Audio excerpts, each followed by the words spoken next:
Chers amis internautes fidèles de la parole, bonjour. Bienvenue sur votre émission La Parole. La parole qui nous permet de confronter notre quotidien aux prescriptions bibliques. Aujourd'hui, nous allons aborder un sujet qui unit et qui divise. Chaque religion, chaque communauté veut forcément amener tout le monde à adopter ses pratiques propres à elle. Et c'est en arguant de plusieurs versets que chacun situe quelque part dans la Bible. Nous allons parler aujourd'hui de l'Évangile. L'Évangile qui est cet héritage qui nous a été laissé par notre Seigneur pour nous guider dans notre vie et rester fidèles à notre Dieu. L'Évangile, nous allons l'éplucher ce matin et pour le faire, nous avons invité pour vous un missionnaire. Il s'agit du missionnaire Humbo Komlan de Christian Missionary Foundation, CMF. Monsieur Humbo Komlan, bonjour. Bonjour. Et bienvenue dans nos studios. Je suis là. Dites, monsieur Humbo, l'Évangile, qu'est-ce que c'est selon vous? L'Évangile, la bonne nouvelle, c'est la réponse de Dieu selon le plan de Dieu pour sauver chaque individu de toute nation. Par elle, l'Évangile, la bonne nouvelle, Dieu veut réconcilier chaque homme avec lui-même. Et c'est pour cela qu'il nous envoie Jésus qui est mort sur la croix pour chacun de nous et qui, après sa mort, est ressuscité, ce qui atteste que nous devons effectivement croire en Dieu. C'est une nécessité pour chaque individu. Qui ne le fait pas est condamné. Celui qui le fait est sauvé. C'est ce qui est le plus important pour nous aujourd'hui. Quelle que soit notre nation, l'individu que nous sommes, que vous soyez du nord, du sud, de l'est, de l'ouest, que vous soyez de n'importe quel continent, c'est l'Évangile qui est la réponse de Dieu pour nous sauver. Et quiconque croit est sauvé effectivement. Je peux dire que si vous voulez être sauvé, il ne vous reste qu'une seule chose. Croire en Dieu, croire en Jésus-Christ, et je défie quiconque. Vous serez satisfait. L'important, c'est de mettre en application la parole de Dieu, et vous serez sauvés. Mettre en application la parole de Dieu, oui, mais nous parlons de l'Évangile. Est-ce que l'Évangile, c'est tout le contenu de la Bible qu'on appelle l'Évangile? Oui, c'est tout le contenu de la Bible qu'on appelle Évangile, de Genèse à Apocalypse. Mais que nous prenons n'importe quelle partie, aujourd'hui je vais vous proposer un verset d'un psaume. Et ce psaume-là est de David. C'est le psaume 34, le verset 5. J'ai recherché l'Éternel et il m'a répondu. Il m'a délivré de toutes mes frayeurs. Je suis sûr que, quelles que soient tes frayeurs, quelles que soient tes peurs, quel que soit ce que tu traverses, quel que soit, je ne veux pas identifier ce dernier cas, que ce soit une maladie, la mort, le manque, la honte. Tu as besoin de l'argent. Tout cela est inclus dans l'Évangile et le plan de Dieu pour chacun de nous, c'est Dieu a envoyé son Fils qui est Dieu et spécifiquement à cause de toi,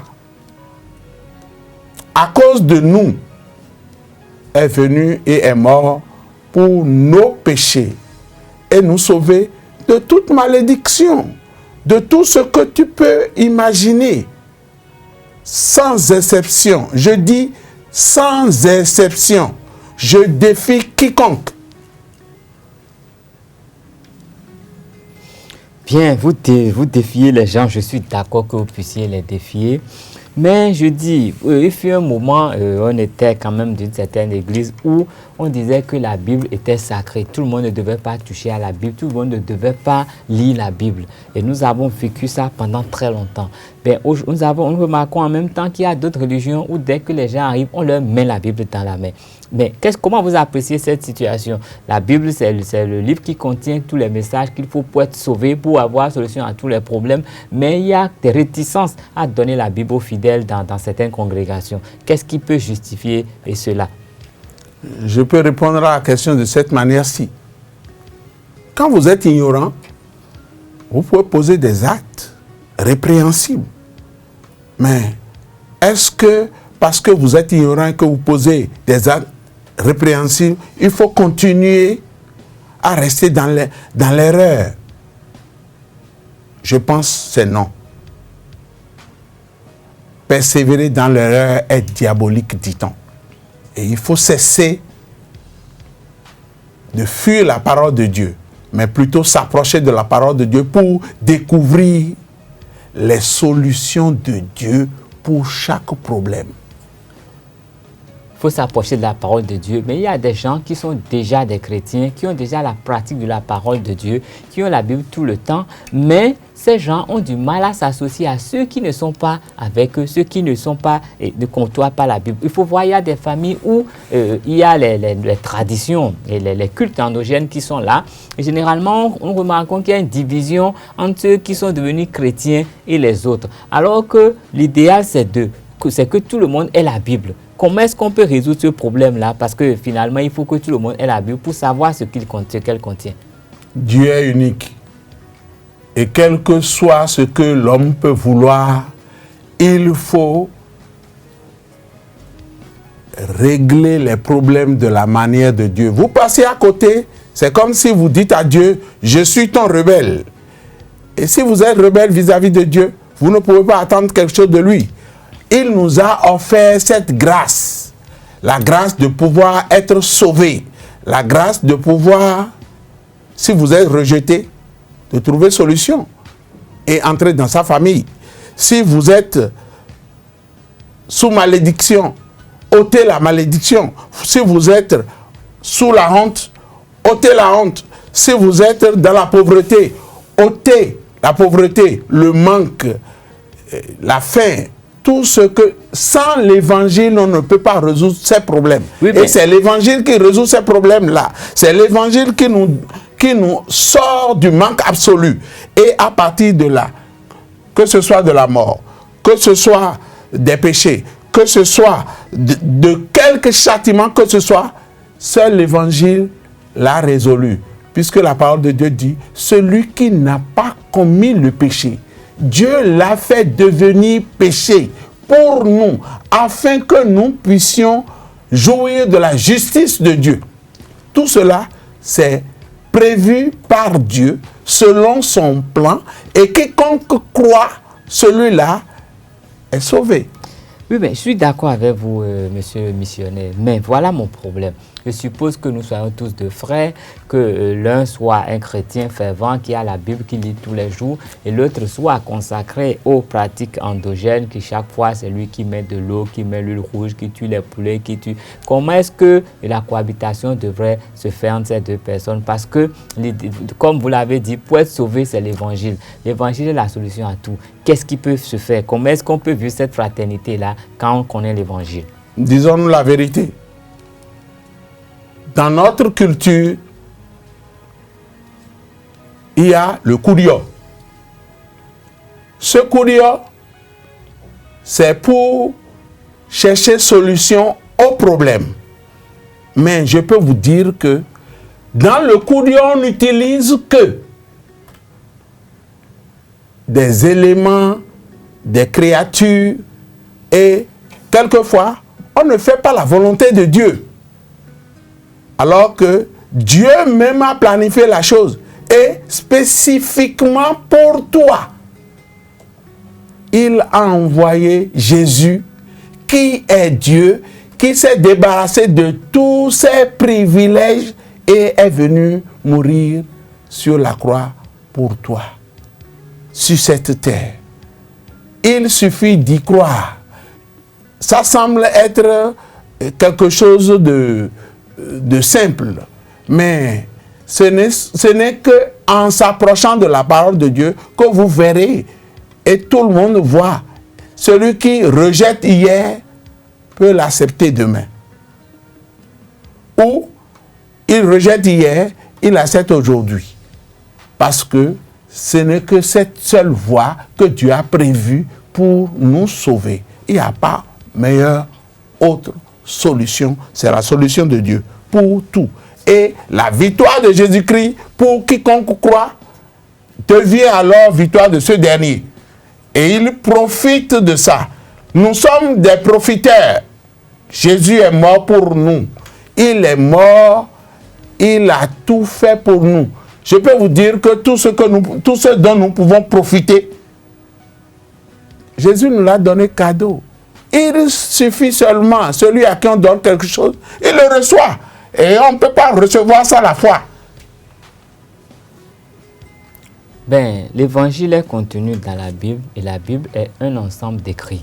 Oui. Et nous sommes quand même ici, si nous prenons notre cas, nous sommes au Bénin. Oui. Et la Bible que nous lisons le plus souvent est en français. Oui. Nous ne sommes pas des Français, c'est vrai que nous sommes des francophones. Oui. Et nous savons que le taux des personnes qui savent lire la Bible et le français il n'est pas très élevé. Et aujourd'hui, voilà, l'évangile est là. Et il a été écrit quelque part que quand on veut cacher quelque chose à un Africain, il faut le mettre dans un livre. Il se fait que la Bible est un livre. Qu'est-ce qu'on peut faire pour arriver à la propagation de l'évangile, surtout envers nos frères qui ne peuvent pas parler français? Nous avons les arbres sous l'arbre à palabre. Nous avons sous l'arbre à palabre. Et la parole de Dieu qui est écrite, on peut la communiquer oralement aujourd'hui. Quoi faisant? En communiquant de la manière dont nous racontons les histoires, on peut communiquer l'évangile de cette manière-là. Et quand on communique l'évangile de cette manière, que quelqu'un y croit et commence à prier comme il faut, c'est-à-dire utilisant des versets bibliques comme un exemple. Je donne un exemple. Je prends ton nom pour le faire. Jésus a donné à Calès le pouvoir de marcher sur les serpents et les scorpions et sur toute la puissance de l'ennemi, et rien ne peut nuire à Calès au nom de Jésus. Car Jésus a cherché Calès, Jésus a trouvé Calès, Jésus a sauvé Calès qui était perdu. Et Calès dit Amen. Calès passe tout son temps à le dire régulièrement. Je dis, quel que soit l'individu, s'il l'applique, il a le résultat. C'est mathématique. Dieu ne ment jamais et ne peut pas mentir. Et il ne peut pas changer aussi. Dieu ne change pas, mais les hommes changent quand même les choses, parce que nous savons que dans les églises, il y a les doctrines, il y a ce qui divise les gens, il y a ce qui fait. Je disais à l'entendre que l'évangile, c'est ce qui unit et que c'est ce qui divise. Parce que l'évangile est unique et nous devons tous graviter autour de l'évangile. Mais il se fait que des divisions se créent, non seulement dans des régions, mais dans les mêmes églises. Il y a des églises qui ont été fermées dans ce pays parce que les gens ne se sont pas entendus, alors que leur seule base, c'est l'évangile. Qu'est-ce qui se passe? Concrètement, répondons à la question. Dieu est dans sa parole. Il n'a pas changé. Est-ce que c'est les dénominations que nous allons écouter, ou bien les hommes que nous allons écouter, ou bien c'est Dieu que nous allons écouter? Je pense que la réponse est claire. C'est Dieu. C'est lui qui nous a créés. C'est lui qui veut nous sauver. C'est lui qui est en mesure, selon son plan, de réaliser ce qu'il a planifié. Et il le fera. Puis il ne peut pas le faire. Il ne peut pas ne pas le faire. C'est pour cela que je peux dire que nous sommes sûrs d'être sauvés si nous croyons en Jésus, si nous croyons en Dieu. Et c'est sûr, quelles que soient les circonstances, vous avez déjà la solution. Il nous faut quitter nos religions endogènes, puisque le Koudio n'est pas la solution, puisque ce n'est pas la solution de Dieu. Ça n'utilise que des créatures et des créations des hommes. Et c'est pour cela, nous devons alors retourner à Dieu. Ne pas nous cramponner. Je vous dis, ne m'écoutez pas, mais plutôt écoutez ce que dit la parole de Dieu. Et vous verrez que ça va s'appliquer comme ça et vous aurez la solution. C'est sûr. Non, mais quand vous parlez du coup dur, vous donnez des exemples. Quand nous lisons la Bible, quand nous lisons dans l'Ancien Testament, nous avons quand même vu, par exemple, le cas d'Isaac. Nous avons vu la prescription de faire le sacrifice. Il a même été décrit comment faire le sacrifice, à quel moment faire le sacrifice et ce qu'il faut faire de chaque part de l'animal sacrifié. Je crois que pour l'expiation, il y a ce qu'il faut comme animal. Et pour la bénédiction, pour rendre grâce à Dieu, ce n'est pas le même animal. Et les sacrifices ont été faits, les sacrifices sont exposés, il y a une partie qui est brûlée. Tout ça, c'est quand même dans la Bible que les gens ont vu ça. Mais aujourd'hui, si vous dites qu'il faut forcément quitter ça, comment voulez-vous que les gens comprennent l'évangile pour pouvoir vraiment tourner dos à ça? On peut dire Dieu l'a prescrit à un moment donné. Dieu l'a prescrit à un moment donné. Qu'est-ce que vous répondez à cela? De nos jours, ce n'est pas ce que Dieu veut.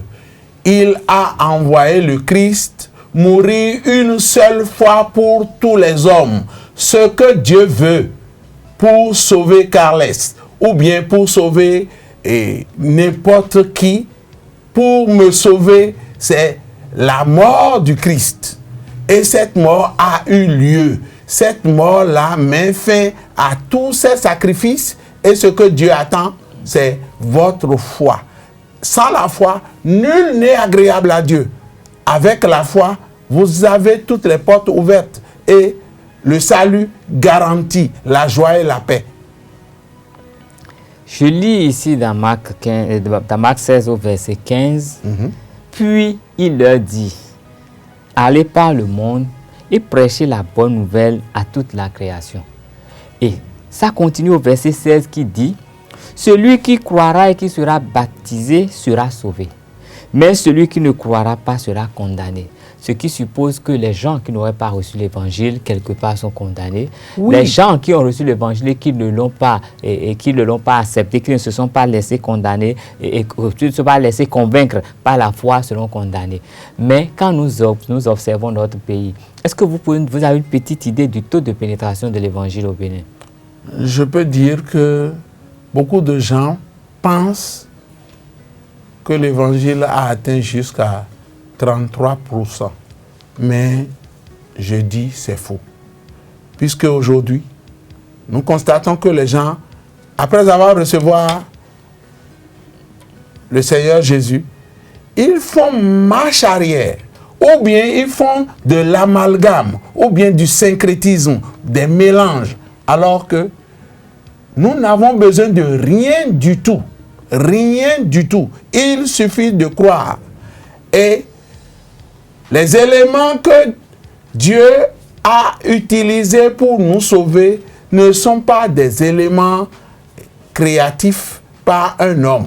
C'est Dieu le Créateur qui a envoyé son Fils créateur ou co-créateur avec lui, venir mourir pour nous sauver. Et ce n'est pas n'importe qui est mort à ta place, c'est plutôt Dieu lui-même qui est mort à ta place. Et c'est le sacrifice qui met fin à tous les autres sacrifices. Comme ça, celui qui croit, pour avoir cru, Dieu se met à sa charge. Il le décharge de toute frayeur. Quand je dis de toute frayeur, de toute peur, l'important, c'est qu'il commence à utiliser la parole de Dieu pour prier. C'est tout. Il n'y a plus rien d'autre. Et il n'a besoin de rien. Vous venez de dire que les gens prétendent que le taux de pénétration de l'évangile au Bénin est de 33%, mais vous semblez dire que le taux est moindre par rapport à ça. Et Marc 16 au verset 16 nous dit, pour sa deuxième partie, mais celui qui ne croira pas sera condamné. Est-ce que cela suppose que la plupart des Béninois sont condamnés? Non. Tant que tu n'as pas encore quitté cette terre, vous avez encore une marge de grâce de Dieu qui tend la main vers toi. Bon, je vous arrête là pour dire, est-ce que ça veut dire que ceux qui n'ont pas encore reçu et cru aujourd'hui, s'ils ne le faisaient pas avant leur mort, ils seraient condamnés? Oui. Et donc, on peut dire que le Bénin, si le Bénin a des problèmes, c'est parce que le taux de pénétration de l'évangile est faible. Est-ce qu'on peut le dire? C'est pour cela, dans Matthieu 28, à partir du verset 19, c'est dit, allez par tout le monde et communiquer la bonne nouvelle à toute la création. Et quand on dit la création, ce n'est que chaque individu et chaque groupe de peuples, chaque nation, afin que tous ceux-là puissent effectivement recevoir l'évangile et être sauvés, quel que soit ce que vous êtes, Bariba ou bien Péda, Goum ou bien Toli. Ce qui compte aujourd'hui, vous avez la parole devant vous, vous avez besoin de vous approcher de la parole. C'est pour cela qu'il y a du travail. Il y a du travail sur cette terre. Nous avons à courir après tout cela, puisqu'ils doivent être sauvés. Il faut travailler, leur communiquer l'évangile, soit par des projections, soit en donnant des traités, ainsi de suite. Et ce que nous disons ici aujourd'hui, c'est le travail que chacun de nous doit faire. Quiconque entend cette parole n'a qu'à communiquer à un autre encore. Ce qui est important, c'est qu'il croit.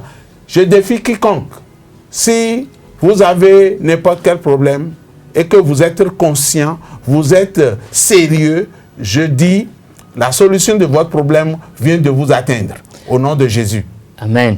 Mais je voudrais dire, est-ce qu'on peut déduire de votre développement que l'évangélisation peut être la solution au sous-développement? Est-ce que l'évangélisation est la solution au sous-développement? Comment?